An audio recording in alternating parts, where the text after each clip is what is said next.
أعوذ بالله من الشيطان الرجيم بسم الله الرحمن الرحيم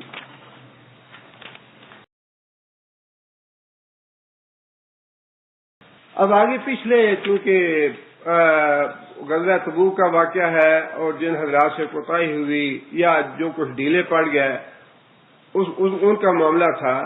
آگے پھر اللہ تعالیٰ نے مسلمانوں کو عام ہدایات دی ہے جنگ کے بارے میں یا قتال کے بارے میں یا جہاد کے بارے میں کہ جتنے بھی مسلمان ہیں انہیں چاہیے کہ نظم کے ساتھ قتال کریں. جہاد کا طریقہ اللہ تعالیٰ نے یہ بتایا اور اس پہ عمل کیا. صحابہ کرام نے بھی، نبی صلی اللہ علیہ وسلم کی حیات طیبہ میں بھی نبی صلی اللہ علیہ وسلم نے بھی یہی طریقہ اختیار فرمایا کہ جہاں تم مقیم ہو پہلے تو اس علاقے کے، اس شہر کے یا اس ملک کے جو قریب کافر ہیں ان سے جہاد کرو، تاکہ کہیں ایسے نہ ہو کہ دور کے علاقوں میں تم جہاد کرتے رہو، درمیان والے کافر جو ہیں وہ تمہارے لیے باعث مصیبت بن جائے. پہلے قریب کے علاقے فتح کرو، اس کے بعد پھر مسلسل آہستہ آہستہ آگے بڑھتے بڑھتے دور تک پہنچو. اور یہی طریقہ نبی صلی اللہ علیہ وسلم نے اختیار فرمایا کہ جو مدینہ سے ملحق یہودیوں کے قبائل تھے، بنو قینقاع تھا، بنو قریظہ تھا یا دوسرے قبائل تھے، پہلے ان کو فتح کیا، خیبر کا علاقہ فتح کیا، تاکہ اگر ہم پہلے سے تبوک میں چلے جاتے تو بعد میں یہ مصیبت کا باعث بن سکتے تھے. لیکن اللہ تعالیٰ نے یہی حکم دیا کہ پہلے جو تمہارے قریبی دشمن ہیں ان کو فتح کرو، ان کو سرنگو کرو، تاکہ وہ بعد میں تمہارے لیے مصیبت نہ بنے. یہی حکم دیا اللہ تعالیٰ نے آیت میں، یا ایھا الذین آمنوا، اے لوگوں جو ایمان لائے ہو، قاتلوا الذین یلونکم من الکفار، وہ کافر جو تمہارے علاقوں سے متصل ہیں، قریب ہیں، ان سے ابتدا کرو قتال کی اور جہاد کی. پہلے جزیرۃ العرب جو ہے وہ فتح ہوا اور جزیرۃ العرب فتح ہونے کے بعد پھر کیسے روم کی باری آئی. آخر میں تبوک کا نبی صلی اللہ علیہ وسلم نے قصد فرمایا، لیکن جب تبوک کا قصد فرمایا اس وقت سے پہلے جو قریبی علاقے تھے عرب کے یا مدینے کے وہ سارے کے سارے مفتوح ہو چکے تھے، اور وہ اسی قانون یا اسی اصول کے تابع تھے کہ پہلے جو تمہارے قریبی دشمن ہیں ان کی سرکوبی کرو، ان کو کچلو، تاکہ وہ علاقے تمہارے تابع ہو جائیں. جب وہ علاقے تمہارے زیر نگیں آ جائیں تو پھر آہستہ آہستہ آگے بڑھ کے جو باقی کفار ہیں ان کے ساتھ جہاد کرو. اور پھر حضرت ابوبکر صدیق رضی اللہ تعالیٰ کے زمانے میں زیادہ تر صحابہ کرام کو جو ارتداد کے فتنے وغیرہ تھے، مانعین زکات کا فتنہ تھا، ان سے نپٹنا پڑا. لیکن حضرت ابوبکر صدیق رضی اللہ تعالیٰ عنہ نے جزیرۃ العرب سے باہر جہاد کی ابتدا کر دی. جزیرۃ العرب فتح ہو گیا، اکثریت جو تھی وہ الحمدللہ مسلمان ہو گئی، اور جو فتنے پیدا کرنے والے لوگ تھے حضرت ابوبکر صدیق نے دبا دیا ان کو اور ان کی ساری قوت کو کچل دیا. اس کے بعد پھر حضرت عمر رضی اللہ تعالیٰ کے زمانے میں باقاعدہ پھر دونوں طاقتیں جو تھیں دنیا کی، روم کی طاقت بھی اور ایران کی طاقت بھی، دونوں طاقتوں سے پنجہ آزمائی کی اور دونوں طاقتوں کو سرنگوں کیا. لیکن ابتدا جو تھی وہ اپنے قریب کے پہلے جو شروع کے علاقے تھے یا قبائل تھے یا دشمن تھے انہیں سرنگوں کیا گیا. اور یہی قانون یا اصول اللہ تعالیٰ نے دیا مسلمانوں کو کہ پہلے اپنے قریب کے علاقے فتح کرو، پھر اس کے بعد آگے بڑھو. وَلْيَجِدُوا فِيكُمْ غِلْظَةً، اور یہ جو کافر ہیں یہ مقابلے میں آ کے، قتال میں آ کے تمہیں لوہے کے چنے بن جاؤ، ان کے لیے بڑے مضبوط پائیں، بڑے سخت تمہیں پائیں. یہ کافر لوگ یا مشرک لوگ جو ہیں ان سے جب قتال کا معاملہ ہو، جب جہاد کا معاملہ ہو یا دین کا تصادم ہو ان کے ساتھ، تو بڑے پکے ہونا چاہیے تمہیں اپنے ایمان میں، اور تمہارا جو رویہ ہے وہ بڑا سخت ہونا چاہیے. لیکن سخت ہونے کا مطلب یہ نہیں ہے، یہ معاملات یا یہ باتیں ہیں کھلی جنگ کی. جب کھلی جنگ اور کھلا تصادم ہو رہا ہو، جب امن کا زمانہ ہو، تو پھر اس بات کی اجازت نہیں ہے کہ محض کسی کو کافر یا مشرک ہونے کی وجہ سے قتل کر دیا جائے یا اس کے ساتھ لڑائی جھگڑا کیا جائے یا اس کے ساتھ کوئی دوسرا غلط معاملہ کیا جائے، بلکہ شریعت نے یہ حکم دیا ہے کہ جب زمانہ امن ہو تو جو لوگ بے ضرر کافر ہیں ان کے ساتھ اگر حسن سلوک کی ضرورت پیش آئے تو ان سے حسن سلوک بھی کرو. کسی کو مدد کی ضرورت ہے یا کسی کو حاجت ہے کوئی یا کسی کو تعاون کی ضرورت ہے تو اس کو تعاون کرو، اس کی مدد بھی کرو. لیکن جب کھلی جنگ ہو تو پھر یہ معاملہ ہے کہ تمہیں وہ نرم چارہ نہ پائیں، پھر ان کے مقابلے میں تمہیں پوری قوت کے ساتھ اور پوری طاقت کے ساتھ ان کا مقابلہ کرنا چاہیے. وَاعْلَمُوا أَنَّ اللَّهَ مَعَ الْمُتَّقِينَ، اور یہ بات یاد رکھو کہ اللہ متقین کے ساتھ ہے. اس کے دو مفہوم ہیں. ایک مفہوم تو یہ ہے کہ جب تم قتال کرو، جہاد کرو مشرکوں اور کافروں کے خلاف، تو تب بھی تقوی کو پیش نظر رکھو. تقوی کو پیش نظر رکھو. جو اسلام نے حدود و قیود بتائی ہیں جہاد کے بارے میں ان سے تجاوز نہ کرنا. حدود و قیود میں خاص طور پہ یہ بات ہے کہ جو لوگ جہاد میں شریک نہیں ہیں کافروں اور مشرکوں کے، عورتیں ہیں، بچے ہیں، بوڑھے ہیں، مریض ہیں، کمزور لوگ ہیں جو جہاد میں شریک نہیں ہیں، ان کو قتل نہ کیا جائے. ان کے کافروں اور مشرکوں کے کھیتوں کو، کھلیانوں کو، کارخانوں کو، باغات کو بلا وجہ تباہ نہ کیا جائے. ان کی آبادیوں پہ بمباری نہ کی جائے. بلا وجہ اگر جہاد یا جنگ کی کسی مصلحت کی وجہ سے درختوں کو کاٹنا پڑے یا کسی باغ کو ختم کرنا پڑے یا کسی کھیت کھلیان کو ختم کرنا پڑے جہاد کی مصلحت کی وجہ سے، تو پھر اجازت ہے. لیکن بلا وجہ ان کی باغات کو یا کھیتوں کو، کھلیانوں کو، آبادیوں کو یا کارخانوں کو تباہ کرنا یا برباد کرنا شریعت اس کی اجازت نہیں دیتی. اس لیے فرمایا کہ یہ بات یاد رکھو کہ جہاد کرتے ہوئے بھی تمہیں اللہ سے ڈرتے رہنا چاہیے، نہ کسی کا قتل نہ ہونا پائے. رسول اللہ صلی اللہ علیہ وسلم خود ایک غزوے میں شریک تھے اور ایک عورت کا قتل ہو گیا، غیر مسلم قتل کا، اور نبی صلی اللہ علیہ وسلم نے حضرت خالد بن ولید سے بات پرس کی کہ خالد یہ کیوں ایسا ہوا کہ وہ عورت جو قتال میں حصہ نہیں لے رہی تھی وہ قتل کیوں ہوئی ہے. ایک عورت کا قتل ہونا جو ہے اس کی بھی بات پرس فرمائی نبی صلی اللہ علیہ وسلم نے کہ جو آدمی مشرکوں اور کافروں کے لشکر میں سے قتال میں حصہ لینے والا نہیں ہے اس کو قتل کیوں کیا گیا ہے. اس لیے فرمایا کہ اللہ متقین لوگوں کے ساتھ ہے، لہذا قتال کرتے ہوئے بھی، جہاد کرتے ہوئے بھی تمہیں تقوی کو پیش نظر رکھنا چاہیے. دوسرا اس کا مفہوم یہ ہے کہ جب لڑائی ہو کافروں کی اور مسلمانوں کی، اللہ تعالیٰ جو ہے وہ غیر جانبدار نہیں ہے اس لڑائی میں. اللہ تعالیٰ کافروں اور مسلمانوں کی لڑائی میں غیر جانبدار نہیں ہے، بلکہ اللہ تعالیٰ خود فریق ہے. کس کا فریق ہے؟ مسلمانوں کا. اللہ نے فرما دیا کہ میں متقی لوگ جو ہیں، جو اسلام کے لیے، دین کے لیے، اللہ اور اللہ کے رسول کے لیے جانیں دے رہی ہیں، میں ان کا ساتھ دوں گا.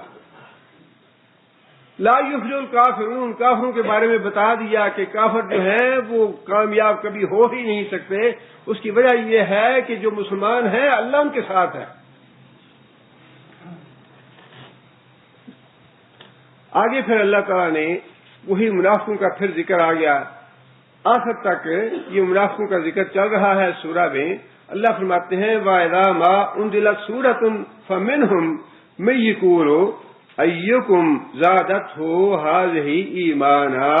یہ تمسخر کے طور پہ، مزاح کے طور پہ منافق مسلمانوں سے پوچھتے تھے. نبی صلی اللہ علیہ وسلم کا طریقہ مبارک یہ تھا کہ جب کوئی آیت نازل ہوتی تو نبی صلی اللہ علیہ وسلم باقاعدہ منادی کراتے اور لوگوں کو مسجد میں جمع کیا جاتا اور لوگوں کے سامنے نبی صلی اللہ علیہ وسلم خطبہ جو ہے خطبے کے طور پہ وہ آیتیں سناتے نبی صلی اللہ علیہ وسلم صحابہ کرام کو. جب نئی آیتیں نازل ہوتی تو منافق جو تھے وہ مسلمانوں سے یہ پوچھتے تمسخر کے طور پہ، مزاح کے طور پہ کہ یہ جو نئی آیت نازل ہوئی ہے کیا فائدہ ہوا تمہیں اس کا؟ تمہارے ایمان میں کتنا اضافہ ہوا ہے؟ یہ تمہاری کیا فیلنگ ہے اس کے بارے میں؟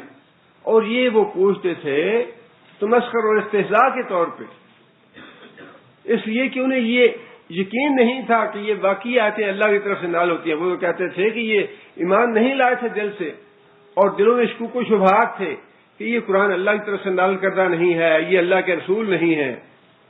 لہذا وہ تمسخر کے طور پہ، مزاح کے طور پہ مسلمانوں سے پوچھتے کہ یہ جو نئی آیت نازل ہوئی ہے کیا فائدہ ہوا تمہیں اس سے، کتنا ایمان بڑھایا اس سے تمہارا؟ اس کا جواب خود اللہ تعالیٰ نے ارشاد فرمایا ہے۔ اللہ فرماتے ہیں کہ فَأَمَّا الَّذِينَ آمَنُوا، یہ حقیقت ہے کہ جو لوگ ایمان لائے ہیں فَزَادَتْهُمْ ایمانًا، ان کے ایمان میں اضافہ ہوتا ہے۔ جو بھی نئی آیت نازل ہوتی ہے اس پہ وہ ایمان لاتے ہیں، اس کی وہ تلاوت کرتے ہیں، اس پہ غور و فکر کرتے ہیں، اس پہ تدبر کرتے ہیں اور پھر اس پہ عمل کرتے ہیں، فزادتہم ایمانا، وہ ان کے ایمان میں اضافہ کرتی ہے۔ وہم یستبشرون، اور دوسری بات کیا فرمائی؟ اس آیت کو سن کے ان کو خوشی محسوس ہوتی ہے، خوش ہوتے ہیں وہ۔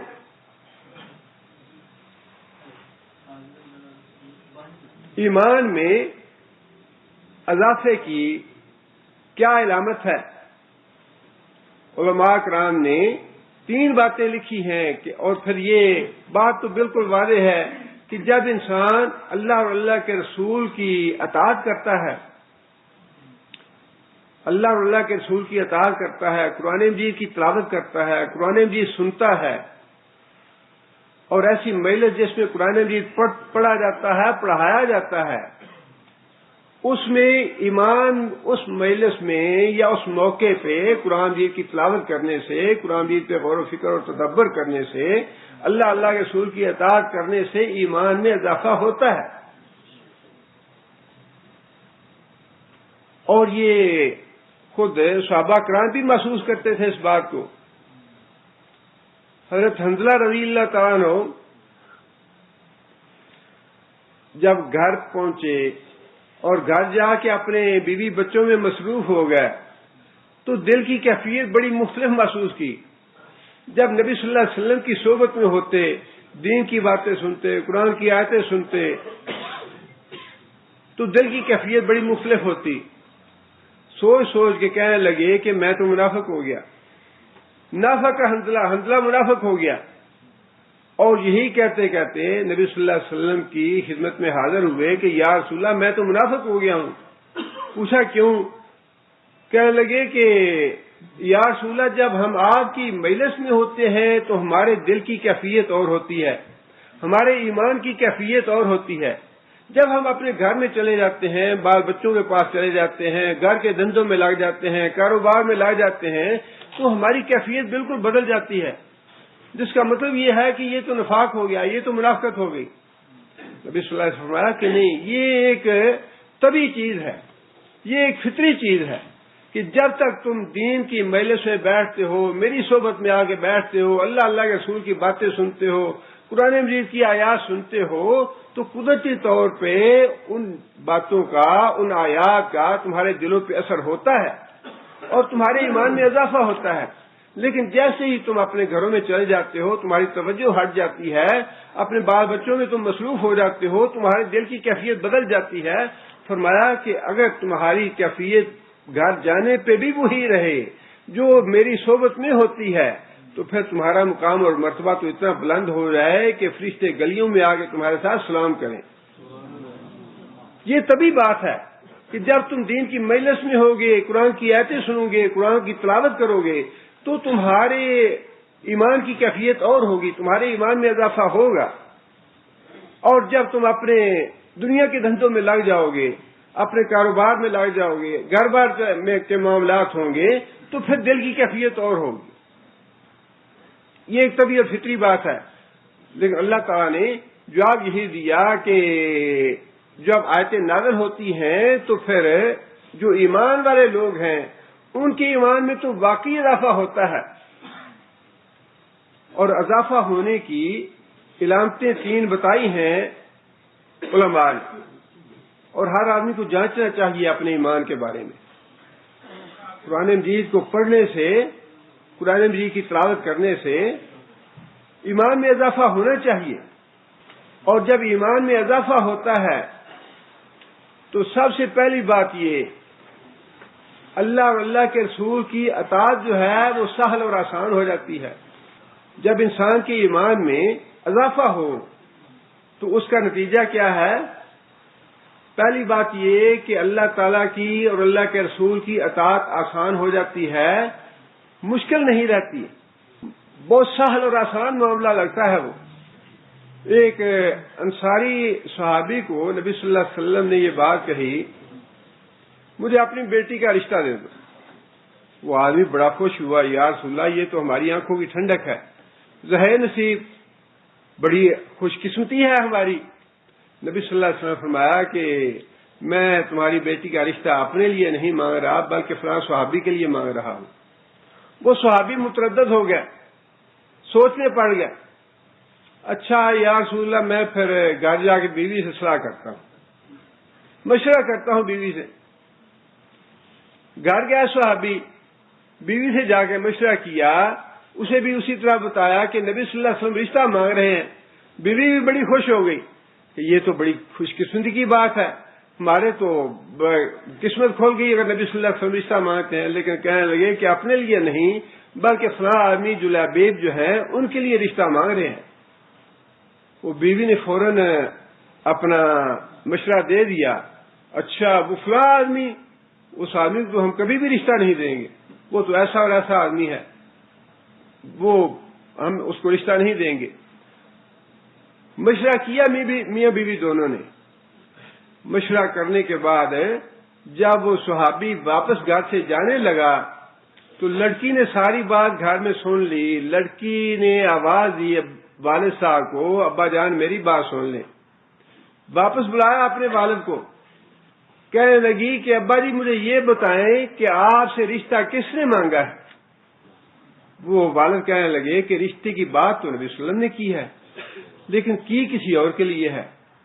وہ لڑکی کہنے لگی کہ نبی صلی اللہ علیہ وسلم نے آپ سے مانگا ہے نا، آپ مجھے نبی صلی اللہ علیہ وسلم کے حوالے کر دیں، اللہ مجھے ضائع نہیں کرے گا۔ آپ مجھے نبی صلی اللہ علیہ وسلم کے حوالے کر دیں، اللہ مجھے ضائع نہیں کرے گا، آگے جہاں نبی صلی اللہ علیہ وسلم بھیجے میں تو جانے کو تیار ہوں۔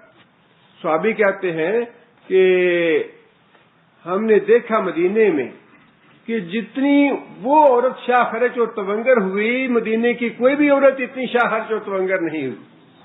اللہ نے اتنی برکت دی اس لڑکی کو۔ یہ ہے کہ جب ایمان انسان کا قوی ہو تو انسان کو مستقبل جو ہے وہ خدشات نہیں رہتے، مستقبل کے خوف سارے دور ہو جاتے ہیں۔ اللہ تعالیٰ اس کے لیے معاملہ سہل اور آسان کر دیتے ہیں۔ اللہ کے رسول نے کہا ٹھیک ہے اللہ کے رسول کے حوالے کر دو، اللہ ضائع نہیں کرے گا۔ اور خود اللہ تعالیٰ نے بھی یہ بات ارشاد فرمائی ہے، فَأَمَّا مَنْ آتَىٰ وَاتَّقَىٰ وَصَدَّقَ بِالْحُسْنَىٰ فَسَنُيَسِّرُهُ لِلْيُسْرَىٰ، جس نے اللہ کی راہ میں خرچ کیا، تقوی کا راستہ اختیار کیا اور جو سچی بات تھی اس کی تصدیق کی، فَسَنُيَسِّرُهُ لِلْيُسْرَىٰ، ہم اس کے لیے زندگی کی مشکلات آسان کر دیں گے۔ بڑے بڑے مشکل کام جو ہیں جب انسان کا ایمان قوی ہو جاتا ہے تو بڑے بڑے مشکل کام اللہ آسان کر دیتے ہیں۔ دوسری بات اللہ تعالیٰ نے کیا فرمائی؟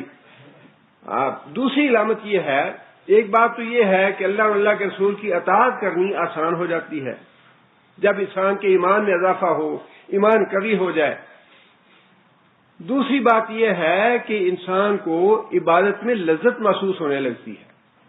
ایمان جب قوی ہو جائے انسان کا، اللہ سے تعلق بڑھ جائے، اللہ سے رابطہ بڑھ جائے تو انسان کو عبادت میں لذت محسوس ہونے لگتی ہے، انسان کا دل لگتا ہے عبادت میں۔ اور وہی بات جو رسول اللہ صلی اللہ علیہ وسلم نے فرمائی کہ 7 آدمی اللہ کے عرش کے سائے تلے ہوں گے، ان میں سے ایک آدمی وہ ہے جس کا دل مسجد کے ساتھ اٹکا ہوا ہے، مسجد کے ساتھ اٹکا ہوا ہے، نماز پڑھ کے نکلا ہے تب بھی اس کے ذہن میں یہی بات ہے کہ میں باوضو رہوں اور انتظار کر رہا ہے اگلی اذان کا کہ اگلی نماز کا وقت کب ہوتا ہے، کب میں مسجد میں واپس جاتا ہوں۔ یہ ہے کہ عبادت میں لذت محسوس ہو، اسے عبادت سے ہٹتے ہی اس کے دل میں گھٹن سی محسوس ہو، اجنبیت محسوس کرے اس کا دل۔ اور تیسری بات یہ ایمان کے قوی ہونے کی علامت کہ انسان کو نیکی سے محبت ہو جائے. نیکی سے انسان کو محبت ہوتی ہے، برائی سے نفرت ہو جاتی ہے. یہ علامت ہے ایمان کے قوی ہونے کی اور ایمان میں اضافہ ہونے کی. اور دوسری علامت خود اللہ تعالیٰ نے فرمائی کہ یستبشرون، کہ جب وہ کوئی نیک کام کرتے ہیں تو ان کا دل، ان کی جب ایمان میں اضافہ ہوتا ہے تو دل میں ایک مسرت سی پیدا ہوتی ہے. دل میں مسرت پیدا ہوتی ہے. ایمان میں جب کمی ہوتی ہے تو ساری چیزوں سے انسان محروم ہو جاتا ہے. اللہ کے رسول کی اطاعت کرنی مشکل ہو جاتی ہے جب ایمان میں کمی ہوتی ہے. عبادت میں لذت محسوس نہیں ہوتی. بھاگتا انسان آتا ہے مسجد میں اور جانور کی طرح ٹھونگے مار کے فوراً بھاگنے کی مسجد سے کوشش کرتا ہے. دل نہیں لگتا. بس یہ ایک روٹین اور عادت پوری کرنے والی بات ہے. نیکی سے محبت نہیں ہوتی بلکہ برائی سے محبت ہوتی ہے جب ایمان کم ہوتا ہے. اور پھر دوسری بات یہ کہ ایمان کے اضافہ جب ہوتا ہے تو انسان کے دل میں قدرتی طور پہ خوشی اور مسرت محسوس ہوتی ہے. آپ کوئی نیک کام کرتے ہیں، کسی کے ساتھ بھلائی کرتے ہیں، کسی کو راستہ بتا دیا، کسی کی مشکل دور کر دی، کسی کے سر پہ ہاتھ رکھ دیا، قدرتی طور پہ آپ کا دل مسرت محسوس کرے گا نیکی کر کے. یہ علامت ہے ایمان کے قوی ہونے کی، ایمان میں اضافے کی. حضرت علی رضی اللہ تعالیٰ عنہ کی بات ہے یہ. نبی صلی اللہ علیہ وسلم نے تو یہ بات ارشاد فرمائی کہ جب انسان گناہ کرتا ہے انسان کے دل پہ کالا نقطہ آ جاتا ہے. اگر وہ توبہ کر لے تو وہ نقطہ دھل جاتا ہے، صاف ہو جاتا ہے. اگر وہ گناہ کرتا رہے، مسلسل بڑھتا رہے گناہ کی وادی میں، تو وہ نقطہ بھی بڑھتے بڑھتے سارے دل کو لپیٹ لیتا ہے، سارا دل سیاہ ہو جاتا ہے. یہ تو حدیث ہے نبی صلی اللہ علیہ وسلم کی. حضرت علی رضی اللہ تعالیٰ عنہ کا قول ہے. وہ قول یہ ہے کہ جب انسان نیکی کا عمل کرتا ہے تو ایک نور کا نقطہ دل پہ پڑ جاتا ہے. جب انسان نیک عمل کرتا ہے تو نور کا ایک نقطہ پڑ جاتا ہے دل پہ. اور جیسے جیسے انسان مزید نیکی کرتا رہتا ہے، اللہ کے رسول کی اطاعت کرتا ہے، ایمان میں اضافے والے کام کرتا ہے، وہ نقطہ آہستہ آہستہ بڑھتا جاتا ہے، حتیٰ کہ ہم کہتے ہیں جی اس کا دل نورانی ہو گیا. دل جو ہے وہ نور سے بھر جاتا ہے. اللہم اجعل فی قلبی نورن، فی سمعی نورن، فی بصری نورن، یمینی نورن، و یساری نورن، و فوقی نورن، و تحتی نورن، واجعل لی نورا واعظم لی نورا. یہ دعا مانگتے ہیں ہم، اور یہ دعا مانگنی چاہیے کہ یا اللہ ہمارے دل کو نور سے منور کر دے. اور جو حضرت علی رضی اللہ تعالیٰ نے بات ارشاد فرمائی وہ اسی سے ملتی جلتی ہے کہ جب انسان نیکی کرتا ہے تو نور کا نقطہ پڑ جاتا ہے اس کے دل پہ. اور جیسے جیسے وہ نیکی میں آگے بڑھتا جاتا ہے، اس کے ایمان میں اضافہ ہوتا ہے، تو وہ نور جو ہے بڑھتا جاتا ہے اور نور سے بھر جاتا ہے دل. فرمایا کہ جب ایمان میں اضافہ ہوتا ہے تو اس اضافے کے نتیجے میں انسان کے لیے نیکی کرنی سہل اور آسان ہو جاتی ہے. اللہ کے رسول کی اطاعت کرنی آسان ہو جاتی ہے، اور اس کے دل میں ایک خوشی اور مسرت پیدا ہوتی ہے ایمان کے اضافے کے نتیجے میں. آگے پھر تقابل کیا اللہ تعالیٰ نے منافقوں کا مومنوں کے ساتھ. یہ تو ہے مومن کی کیفیت کہ اس کے ایمان میں آیتوں سے اضافہ ہوتا ہے.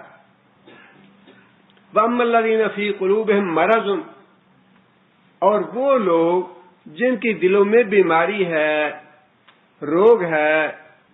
یہ اللہ تعالیٰ کافروں کے لیے تو کافر کا لفظ، مشرکوں کے لیے مشرک کا لفظ، اور منافقوں کے لیے اللہ تعالیٰ یہ اصطلاح استعمال فرماتے ہیں. دلوں میں روگ، دلوں کی بیماری.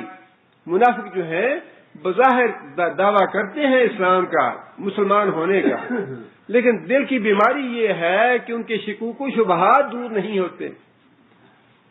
اللہ کے رسول کے حکم پہ عمل کریں گے تو پتہ نہیں کیا ہو جائے گا. سود چھوڑیں گے تو ملک نہیں چلے گا. سود چھوڑیں گے اچھا جی اب تجارت کریں تو پتہ نہیں پیسہ ڈوب ہی جائے.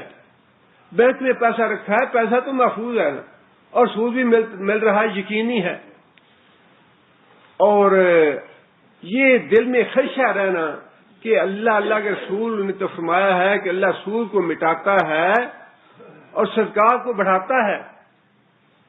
تجارت کو اللہ نے جائز قرار دیا ہے، سود کو اللہ نے حرام قرار دیا ہے. اب دل جو ہے وہ پڑھتے تو ہیں ہم، زکات سے خیر و برکت آتی ہے، زکات سے مال جو ہے وہ پاکیزہ ہوتا ہے، اور فرمایا کہ صدقے سے مال کم نہیں ہوتا، صدقے سے مال بڑھتا ہے. ساری باتیں پڑھتے ہیں، لیکن جب کیلکولیٹ کرنا شروع کرتے ہیں کہ صدقہ کریں گے، 1000 ریال نکال دیا تو 10,000 میں سے 9,000 رہ گیا، بڑا کیسے؟ یہ دل نہیں مانتا. یہ ہے روگ والی بیماری کہ اللہ کے رسول کی بات پڑھ تو لی کہ صدقے سے مال بڑھے گا، لیکن جو دل ہے وہ ٹھہرتا نہیں ہے، دل مانتا نہیں ہے. یہ جو دل کا نہ ماننا ہے اور دل کا نہ ٹھہرنا ہے، یہی ہے منافقت کا روگ. اگر یہ منافقت کا روگ نہ ہو تو انسان کو پکا یقین ہونا چاہیے کہ جو 1000 میں نے اللہ کو دیا ہے، اللہ 10 گنا کر کے واپس دے گا. کب دے گا، کیسے دے گا، یہ میرا معاملہ نہیں ہے. نبی صلی اللہ علیہ وسلم نے فرما دیا کہ ہم عمرے کے لیے آئے ہیں، کافروں نے روک دیا، لیکن اللہ نے بتا دیا مجھے کہ تم جاؤ گے وہاں پہ مکہ میں، وہاں جا کے عمرہ کرو گے اور اپنے سر منڈاؤ گے اور تم کامیاب اور کامران رہو گے. صحابہ نے پوچھا یا رسول اللہ ہم تو واپس جا رہے ہیں. فرمایا کہ اللہ نے وعدہ کیا ہے، یہ اللہ کو پتا ہے پورا کب کرنا ہے. وہ یہ ہے ایمان والی بات کہ ہم نے 1000 ریال دیا ہے، فوری طور پہ تو واقعی وہ کم ہو گیا، لیکن اللہ کا وعدہ ہے کہ میں نے مال بڑھانا ہے. اب اللہ تعالیٰ بیماری دور کر کے بڑھا دے. اس بیماری پہ 1000 10,000 لگنے تھے، اللہ نے وہ بیماری ٹال دی. حادثہ ہونا تھا اور اس حادثے پہ 20,000 ریال لگنے تھے، اللہ نے وہ حادثہ ٹال دیا. لیکن وہ اللہ کو یہ پتا ہے کہ برکت میں نے کب دینی ہے، کیسے دینی ہے. لیکن یہ تو یقین ہو کہ اللہ برکت دے گا، اس سے میرا پیسہ کم نہیں ہوا. اگر انسان دل میں یہی سوچتا رہے کہ نہیں پیسہ تو کم ہوا ہے، کھٹکا رہے دل میں چور ہے اور دل نہیں کر رہا پیسہ نکالنے کو، تو اس کا مطلب یہی ہے کہ وہ روگ ہے جس کا قرآن نے ذکر کیا ہے کہ دلوں کو روگ ہیں تمہارے. اللہ کے رسول کی بات پہ یقین نہیں ہے، شک ہے اللہ کے رسول کی بات میں. فرمایا کہ رہا معاملہ ان لوگوں کا جن کے دلوں میں روگ ہے، جن کے دلوں میں بیماری ہے، اللہ فرماتے ہیں فزادتہم رجسا الی رجسہم. زادتہم زیادتی ہوتی ہے ان کی گندگی میں، الی رجسہم اس گندگی میں اضافہ ہوتا ہے جو پہلے سے ان کے دلوں میں موجود ہے.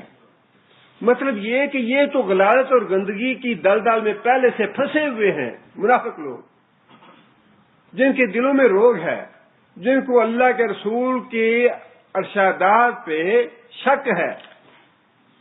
یہ تو پہلے سے ہی گندگی میں پھنسے ہوئے ہیں، اور جب کوئی آیت نازل ہوتی ہے اس کا مذاق اڑاتے ہیں، اس کا تمسخر اڑاتے ہیں. ان کے تمسخر کی وجہ سے، ان کے مذاق اڑانے کی وجہ سے اللہ تعالیٰ ان کی گندگی میں اور بھی اضافہ کرتے ہیں، اللہ تعالیٰ ان کے گناہوں میں اور بھی اضافہ کرتے ہیں. وَمَاتُوا وَهُمْ كَافِرُونَ. یہ گندگی جو ہے پاک پھر نہیں ہوتی، بلکہ اس گندگی میں اس طرح اضافہ ہوتا چلا جاتا ہے، ہوتا چلا جاتا ہے، ہوتا چلا جاتا ہے، حتیٰ کہ موت تک وہ ایسی گناہوں کی دلدل میں پھنسے رہتے ہیں کہ کفر کی حالت میں مرتے ہیں دنیا سے. اور یہ بڑی ہلاکت کی بات ہے. جیسے ہی انسان کو نبی صلی اللہ علیہ وسلم کے کسی ارشاد کے بارے میں کوئی وہم پیدا ہو، شیطان سے پناہ مانگ. یہ شیطان ہوتا ہے جو انسان کے دلوں میں وسوسہ پیدا کرتا ہے. وَمَن يَتَوَكَّلْ عَلَى اللَّهِ فَهُوَ حَسْبُهُ. جو آدمی اللہ پہ توکل کر لے وہ اس کو کافی ہو جاتا ہے. آگے پھر اللہ فرماتے ہیں کہ اولا يرون انہم یفتنون فی کل عام. کیا یہ لوگ دیکھتے نہیں، کافر منافق، انہم یفتنون کہ وہ فتنے میں ڈالے جاتے ہیں، ان پہ مصیبتیں آتی ہیں، فی کل عام ہر سال، مرتن او مرتین ایک دفعہ یا دو دفعہ. یہاں ایک یا دو دفعہ کا جو اللہ نے لفظ استعمال فرمایا اس کا مطلب یہ نہیں ہے کہ واقعی صرف ایک دفعہ یا دو دفعہ، بلکہ یہ تو ایسا ہی ہے کہ آدمی اپنے بچے کو بار بار کہتا ہے بیٹا پڑھو بیٹا پڑھو بیٹا پڑھو، پھر بچہ نہیں پڑھتا. میں انسان کہتا ہے 2-4 دفعہ تمہیں کہا تم پڑھتے کیوں نہیں. 2-4 دفعہ کا مطلب یہ نہیں ہے کہ صرف 2 دفعہ یا 4 دفعہ، بلکہ کئی دفعہ تمہیں کہہ چکا ہوں پڑھو. مطلب اس کا یہ ہے کہ سال میں 2 دفعہ 10 دفعہ 5 دفعہ 20 دفعہ اللہ پکڑتا ہے، جھنجھوڑتا ہے تمہیں، شاید تمہاری عقل ٹکانے آ جائے، شاید تمہارا ایمان واپس آ جائے، شاید تمہارے شکوک و شبہات دور ہو جائیں، اللہ جھنجھوڑتا رہتا ہے۔ ثم لا یتوبون، لیکن ان منافقوں کا حال یہ ہے کہ جھنجھوڑنے کے باوجود یہ توبہ نہیں کرتے۔ منافق ہو یا کافر ہو یا مشرک ہو، قرآن کی نظر میں سب سے بڑا احمق اور بیوقوف جو ہے وہ کافر اور مشرک ہے، اور وہ اس وجہ سے اللہ فرماتے ہیں، یہ جو بات اللہ نے فرمائی نا، ہم جھنجھوڑتے رہتے ہیں۔ آپ خود اندازہ لگائیے، مکہ معظمہ میں نبی صلی اللہ علیہ وسلم تنے تنہا تھے، جب اللہ کی توحید کا کلمہ بلند فرمایا، قولوا لا الہ الا اللہ تفلحوا، حضرت ابوبکر صدیق رضی اللہ تعالیٰ عنہ کو بتایا کہ میرے پاس فرشتہ آیا ہے اور اس نے یہ آ کے مجھے کلمہ سکھایا ہے۔ حضرت ابوبکر صدیق ایمان لے آئے، ایک آدمی سے 2 آدمی ہوئے، 2 آدمی سے 4 ہوئے، 6 ہوئے، 10 ہوئے، 15 ہوئے، 20 ہوئے، کافروں نے پورا زور لگا لیا کہ یہ جو 15-20 آدمی ہیں ان کو ختم کر دیں، اور جب 100-150 کی تعداد ہو گئی تو باقاعدہ مقاطع کر دیا کہ بنو ہاشم خاندان کے لوگوں سے نہ لین دین کرنا ہے، نہ ان کو کچھ کھانے کو دینا ہے، نہ پینے کو دینا ہے، قطعاً بائیکاٹ کرنا ہے، ان سے ان کو قید کر دیا جائے۔ اور قید بھی مسلسل 3 سال تک قید کیا گیا کہ ان کو ختم کرنا ہے، ملیا میل کرنا ہے۔ ابو طالب سے کہتے تھے کہ محمد کو ہمارے حوالے کرو، ہم اسے قتل کریں، اور اگر اس کے بدلے میں لینا چاہتے ہو تو میرا بھتیجا لے لو۔ مطلوب یہ تھا کہ محمد صلی اللہ علیہ وسلم کی دعوت جو ہے یا اس کے دین کو ختم کیا جائے، اس کے پیروکاروں کو ختم کیا جائے۔ لیکن وہ جو قولوا لا الہ الا اللہ کی دعوت ایک آدمی سے شروع ہوئی، وہ 10 20 100 150 ہوتے ہوتے جب مکہ چھوڑا نبی صلی اللہ علیہ وسلم نے، تو مورخین نے لکھا ہے کہ کم از کم 300 آدمی جو تھے وہ مسلمان ہو گئے، صحابہ کرام جنہوں نے ہجرت فرمائی۔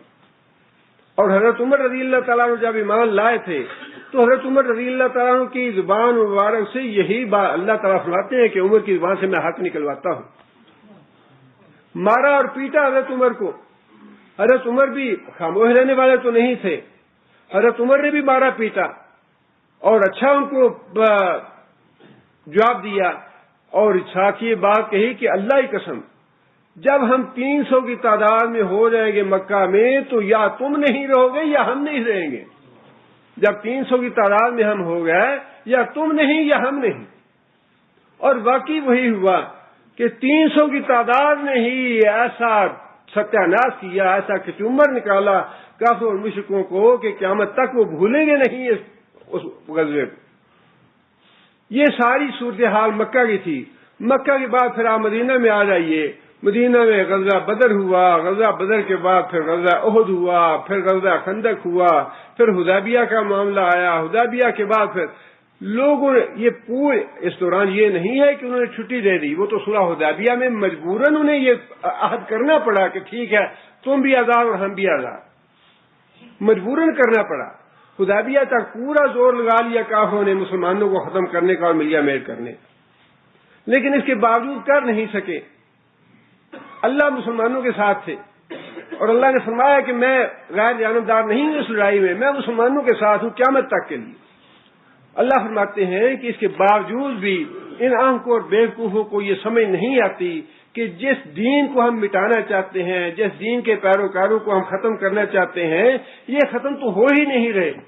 جب 1 تھا ختم نہیں ہوا، جب 2 تھا ختم نہیں ہوئے، جب 10 تھے تب ختم نہیں ہوئے، جب 20 تھے یا 30 تھے ختم نہیں ہوئے، جب 100 ہو گیا ختم نہیں ہوئے، جب 200 ہو گیا، 300 ہو گیا، یہ تو بڑھتے چلے گئے، ختم ہونے کا تو معاملہ نہیں ہے۔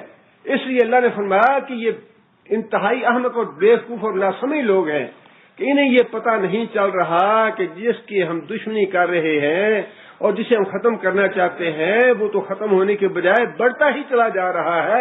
اتنی عقل میں بات آج تک نہیں آئی۔ آج بھی وہی دھن سوار ہے، وہی خناس ہے کافروں اور مشرکوں کے دماغ میں کہ ان کو کسی طرح ختم کیا جائے، ان کے دین کو ملیا میٹ کیا جائے۔ اور ان بیوقوفوں نے تاریخ بھی پڑھی ہے، ایسی بات نہیں ہے کہ تاریخ نہیں پڑھتے، تاریخ پڑھی ہے کہ کس طرح اسلام کی ابتدا ہوئی، کس طرح اسلام کے لوگ بڑھتے گئے، پھلتے پھولتے گئے، کس طرح پوری دنیا میں پھیلا۔ یہ پڑھتے ہیں لیکن اس کے باوجود وہ جو اندر کا روگ ہے، اندر کی جو بیماری ہے کہ مسلمانوں کو ختم کرنا ہے، اسلام کو مٹانا ہے، وہ نہیں جاتی۔ اس کے بارے میں اللہ تعالیٰ نے یہ فرمایا کہ ان کو ہم جھنجھوڑتے ہیں، ان کے آنکھوں کے سامنے ہم دکھاتے ہیں کہ تمہارے ساتھی جو ہیں کس طرح شکست کھا رہے ہیں، شکست پہ شکست ہو رہی ہے ان کو۔ ثم لا یتوبون، پھر اس کے باوجود ان کو توبہ نصیب نہیں ہے، اس کے باوجود یہ سمجھتے نہیں ہیں کہ جس دین کی ہم دشمنی کر رہے ہیں اس دین کی دشمنی ہم چھوڑ ہی دیں۔ ولا ہم یذکرون، نہ ہی نصیحت حاصل کرتے ہیں۔ تاریخ سے نصیحت تو حاصل کرنی چاہیے، لاکھوں کے حساب سے، کروڑوں کے حساب سے مسلمانوں کو تم نے قتل بھی کر دیا، مسلمانوں کے ملک کو تباہ کر رہے ہو، برباد کر رہے ہو، اور تم یہ سمجھتے ہو کہ شاید یہ کچھ کرنے سے اسلام ختم ہو جائے گا یا مسلمان ختم ہو جائیں گے۔ اللہ فرماتے ہیں کہ تمہاری آنکھوں کے سامنے کتنی دفعہ ہم نے جھنجھوڑا، کتنی دفعہ جھٹکے لگائے ہم نے تمہیں کہ تم سمجھ جاؤ، شاید توبہ کر لو، لیکن اللہ فرماتے ہیں کہ نہ یہ توبہ کرتے ہیں نہ یہ نصیحت حاصل کرتے ہیں۔ باعدام، یہ تو بات تھی ان کے تمسخر کی کہ جب آیت نازل ہوتی ہے تو اس کا مذاق اڑاتے ہیں، مسلمانوں سے پوچھتے ہیں کہ اس آیت سے تمہارے ایمان میں کتنا اضافہ ہوا، کیا فائدہ ہوا تمہیں اس آیت کا۔ یہ تو ان کے تمسخر کا جواب تھا کہ مومنوں کی ایمان میں اضافہ ہوتا ہے، کافروں کے یا مشرکوں کے یا منافقوں کے ایمان میں اضافہ نہیں ہوتا، بلکہ ان کی گندگی جو پہلے سے موجود ہے ان کے دلوں میں، اس گندگی میں اضافہ ہوتا ہے۔ آگے اللہ فرماتے ہیں وَإِذَا مَا أُنزِلَتْ سُورَةٌ نَظَرَ بَعْضُهُمْ إِلَىٰ بَعْضٍ، اور جب کوئی سورت نازل ہوتی ہے، جیسے کہ میں نے عرض کیا رسول اللہ صلی اللہ علیہ وسلم سورہ نازل ہونے پہ منادی فرماتے، لوگ مسجد نبوی میں جمع ہو جاتے، نبی صلی اللہ علیہ وسلم نئی جو آیتیں نازل ہوتی ہیں ان کے سامنے پڑھتے، جب اس مسجد میں منافق بھی آ جاتے، منافق اپنے نفاق کا پردہ رکھنے کے لیے سارے کام وہ کرتے تھے جو مسلمان کرتے تھے تاکہ ہماری منافقت کا پردہ فاش نہ ہو۔ آتے منافق بھی مسجد نبوی میں نبی صلی اللہ علیہ وسلم کی بات سننے کے لیے، لیکن اللہ فرماتے ہیں کہ مجلس میں آنے کے بعد نظر بعض میرا بات، منافق جو ہے وہ ایک دوسرے کی طرف دیکھتے آنکھوں سے، ایک دوسرے کو آنکھوں میں دیکھتے کہ اس کا کیا رد عمل ہے یا یہ کیا سوچتا ہے، اس کی کیا سوچ ہے۔ حل یراکم من احد ثم انصرفوا، اور تاڑتے دوسرے مسلمانوں کو بھی کہ کوئی دوسرا مسلمان تو ہمیں نہیں دیکھ رہا۔ ثم انصرفوا، اور پھر نبی صلی اللہ علیہ وسلم کی مجلس سے آہستہ سے کھسک جاتے، حاضری لگوانے کے لیے آتے، لوگوں کو دکھانے کے لیے آتے کہ ہاں وہ بھی آ گیا، وہ بھی آ گیا، حاضری لگ گئی، لیکن مجلس میں دلچسپی نہیں ہے، دل نہیں لگ رہا، بے چین ہے، مضطرب ہے کہ کس طرح یہاں سے جان چھڑایا، کس طرح یہاں سے نکلیں۔ اللہ فرماتے ہیں کہ پھر وہ کوشش کرتے ہیں کہ نکل جائیں وہاں سے۔ اللہ فرماتے ہیں صرف اللہ قلوبہم، صرف اللہ قلوبہم، اس کے نتیجے میں وہ نبی صلی اللہ علیہ وسلم کی مجلس سے اٹھ کے چلے گئے، اللہ نے ان کے دلوں کو دین سے پھیر دیا۔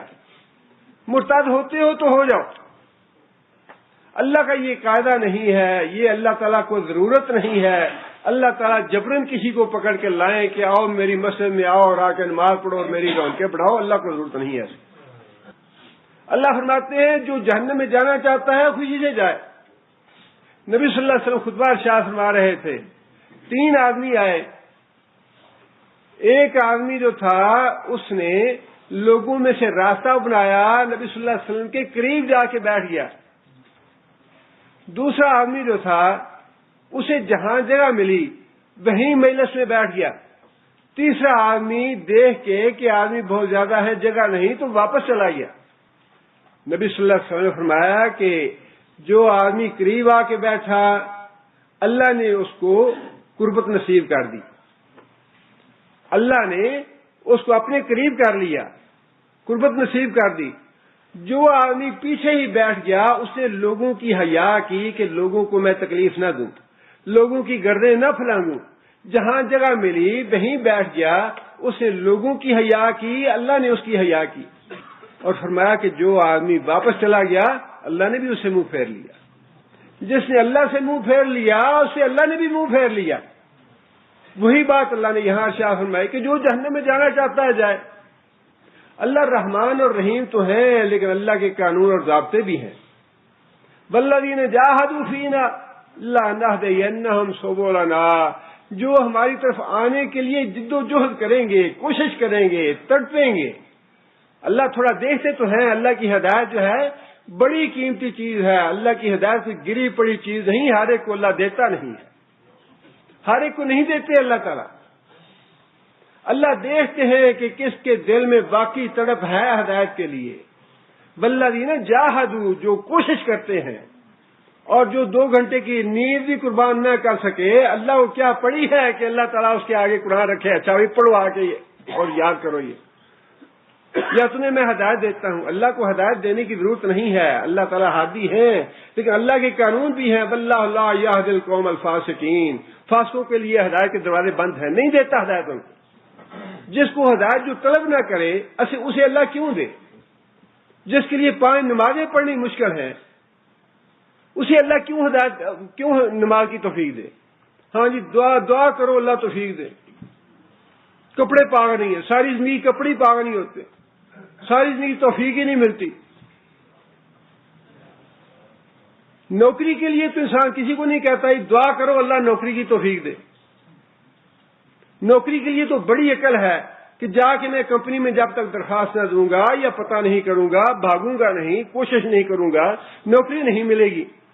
دنیا کے لیے بڑے عقل مند ہیں، دین کے معاملے میں ہم بدھو اور بیوقوف بن جاتے ہیں۔ اچھا ہی دعا کرو اللہ توفیق دے۔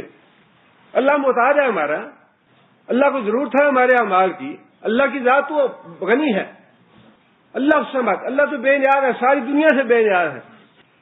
اللہ تو اتنا بے نیاز ہے، اتنا بے نیاز ہے کہ جنہوں نے عیسیٰ علیہ السلام کو اللہ بیٹا کہا تھا، اللہ نے فرمایا کہ اگر میں عیسیٰ کو، اس کی ماں کو اور زمین میں جتنی مخلوق ہے سب کو ہلاک کر دوں، کون ہے مجھے پوچھنے والا؟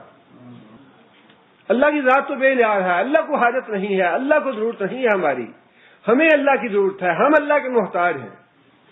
اللہ فرماتے ہیں کہ جس نے پھیر لیا منہ اللہ کے رسول سے، فرمایا کہ ہم نے بھی اس کی طرف سے منہ پھیر لیا، ہم نے اس کا منہ جو ہے ہدایت سے گمراہی کی طرف کر دیا، جنت سے جہنم کی طرف پھیر دیا۔ بِأَنَّهُمْ قَوْمٌ لَا يَفْقَهُونَ، اور اس کی وجہ یہ ہے کہ یہ لوگ بے سمجھ ہیں، سمجھتے نہیں۔ وہی بات ہے کہ دنیا کے معاملے میں ہمیں بڑی سمجھ ہے کہ سعودی عرب آ کے بیکار نہیں بیٹھ رہنا، 10 لاکھ خرچ کیا، 15 لاکھ خرچ کیا، وہاں پہ قرضہ بھی اٹھایا، گھر بار بیچا، ویزا حاصل کیا، یہاں آ گیا سعودی عرب میں۔ اب یہاں آ کے اگر کوئی بیٹھ رہے، کام نہ کرے، کمائی نہ کرے، تو لوگ یہی کہیں گے کہ بڑا بیوقوف اور احمق ہے، اس کو پتہ نہیں کہ میرا فائدہ کس میں ہے، نقصان کس میں ہے۔ یہی بات اللہ فرماتے ہیں کہ دنیا کے معاملے میں اپنا فائدہ اور نقصان تو انسان خوب سمجھتا ہے، دین کے معاملے میں جو انسان اپنا فائدہ اور نقصان نہیں سمجھتا، اللہ کی نگاہ میں سب سے بڑا بیوقوف ہے وہ۔ صحابی آیا نبی صلی اللہ علیہ وسلم کی خدمت میں، یا رسول اللہ مجھے یہ بتائیں کہ سب سے اچھا مومن کون ہے، سب سے اچھا مومن کون ہے؟ فرمایا کہ سب سے اچھا مومن وہ ہے جس کے اخلاق سب سے اچھے ہیں۔ پھر صحابی نے عرض کیا یا رسول اللہ مجھے یہ بتائیں کہ سب سے زیادہ عقل مند کون ہے، سب سے زیادہ عقل مند کون ہے؟ نبی صلی اللہ علیہ وسلم نے فرمایا کہ سب سے زیادہ عقل مند وہ ہے جو اپنی موت کی تیاری کرے، جو اپنی قبر کے لیے تیاری کرے۔ سب سے زیادہ عقل مند انسان وہ ہے جو اپنی آخرت کا فائدہ اور نقصان دیکھے، اپنے دین کا نفع نقصان دیکھے۔ دنیا کا نفع نقصان جو ہے وہ تو کافر بھی دیکھتے ہیں، کون ہے جو دنیا کا نفع نقصان نہ دیکھے؟ ہر آدمی دیکھتا ہے، اور اگر دنیا کا نفع نقصان ہی دیکھنا ہے تو پھر کافر اچھے ہیں، ہم سے زیادہ نفع ہے ان کے پاس دنیا کا۔ لیکن اللہ کے رسول نے تو فرمایا کہ میرے نزدیک عقل مند آدمی وہ ہے جو قبر کی تیاری کرتا ہے، جو آخرت کی تیاری کرتا ہے۔ چونکہ منافق جو ہیں فرمایا کہ انہیں یہ پتہ نہیں بیوقوفوں کو کہ ہمارا فائدہ کس میں ہے. یہ قرآن جی کی جو آیتیں نازل ہوتی ہیں ان آیتوں کو ہم بھی پڑھیں، ان پہ ایمان لائیں، ان کی تلاوت کریں، ان پہ غور و فکر کریں اور ان پہ عمل کریں تو اس میں ہمارا فائدہ ہے. ان آیتوں کا استہزاء کریں گے، ان کا مذاق اڑائیں گے، رسول کو جھٹلائیں گے، اللہ کو جھٹلائیں گے، اس میں ہماری عاقبت تباہ اور برباد ہوگی، اس میں ہمارا نقصان ہے. جو آدمی اپنا نفع نقصان نہیں دے سکتا وہ سب سے بڑا احمق اور بیوقوف ہے. اگر دنیا کے معاملے میں جو آدمی اپنا نفع نقصان نہیں دیکھتا وہ بیوقوف ہے تو دین کے معاملے میں بھی جو اپنا نفع نقصان نہیں دیکھتا وہ بھی بیوقوف ہے. اللہ کی نگاہ میں وہ بیوقوف ہے. اس لیے فرمایا کہ یہ منافق جو ہیں یہ اپنا نفع نہیں دیکھ رہے، اپنا فائدہ نہیں دیکھ رہے بلکہ اپنے نقصان کر رہے ہیں.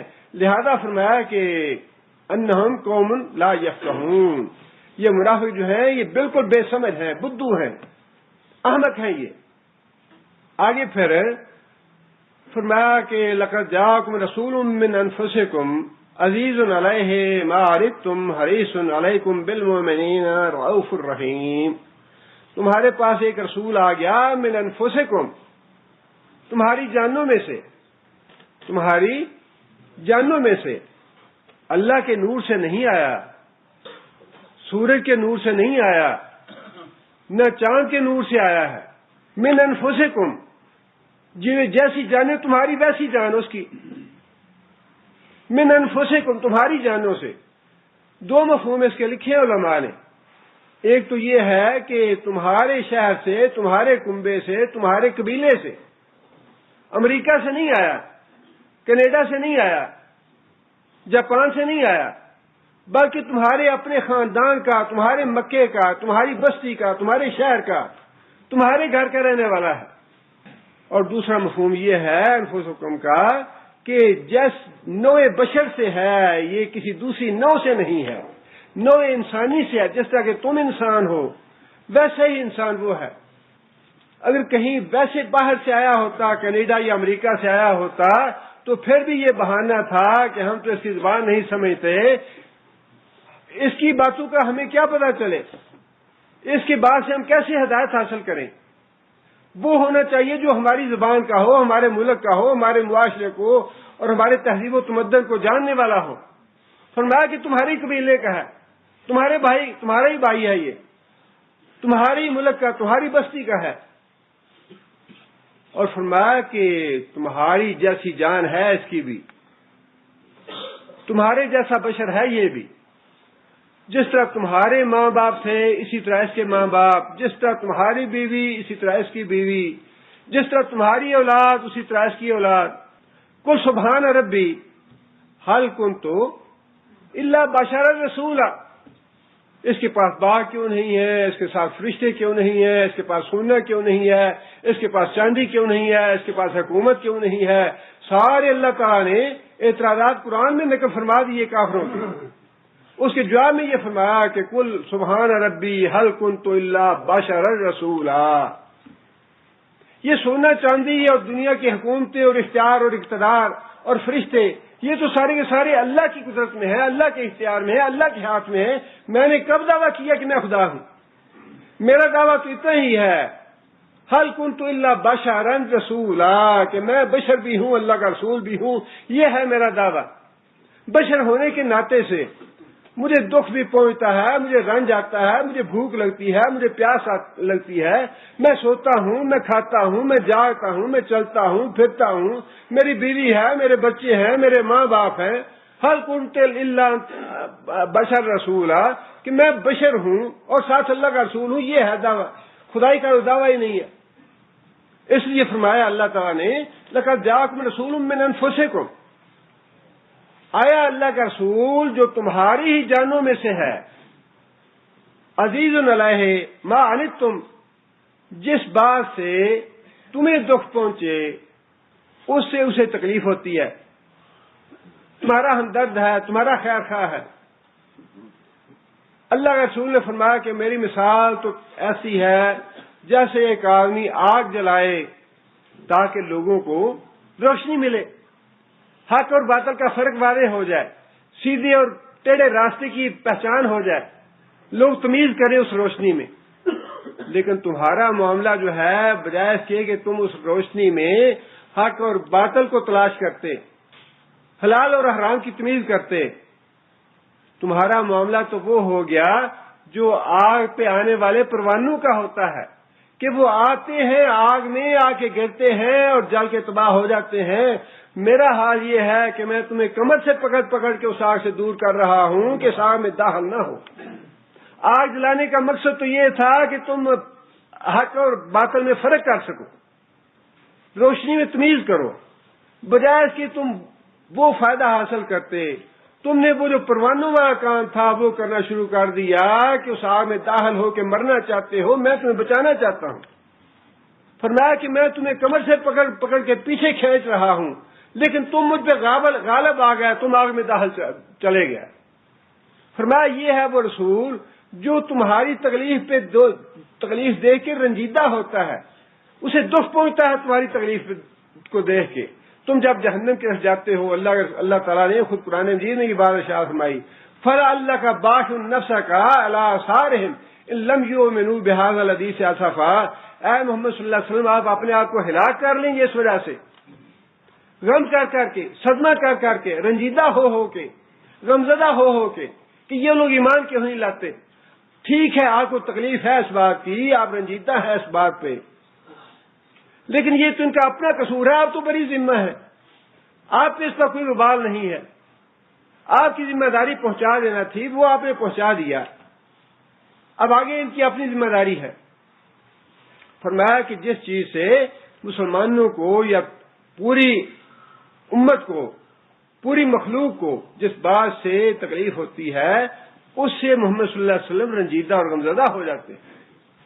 حریص علیکم، اور تمہاری بڑائی کی بڑی حرص رکھتے ہیں، تمہاری خیر خواہی کا بہت طمع اور لالچ رکھتے ہیں، جس معاملے میں بڑائی ہو تمہاری وہ کرنا چاہتے ہیں۔ اب آگے بھی رسول اکرم صلی اللہ علیہ وسلم کی فضیلت کے بارے میں یہ آیت ہے جو نامکمل رہے گی، وقت ختم ہو چکا ہے، انشاءاللہ اگلے درس میں اس آیت کو مکمل کروں گا۔ اللہ تعالیٰ سے دعا ہے کہ جو کچھ ہم سنتے ہیں یا پڑھتے ہیں اللہ تعالیٰ مجھے بھی اس پہ عمل کرنے کی توفیق عطا فرمائے، اور آپ بھی۔ سبحان ربک رب العزت عما یصفون وسلام علی المرسلین والحمد للہ رب العالمین۔